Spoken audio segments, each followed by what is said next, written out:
Hi, I'm Leanne, and this is my review of the Tierman Toilet Wand. I was sent this product for free in exchange for my honest review, and you can see here I'm using it to clean the toilet bowl. When I'm done cleaning, I can easily dispose of it with the press of a button.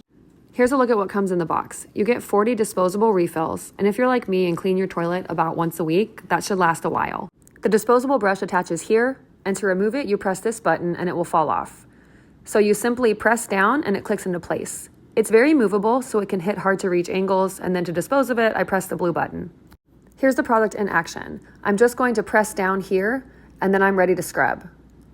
All of the soap is included in the pad, so you can see as I start scrubbing, the water's turning blue. That's because the soap is beginning to work its way around the toilet bowl.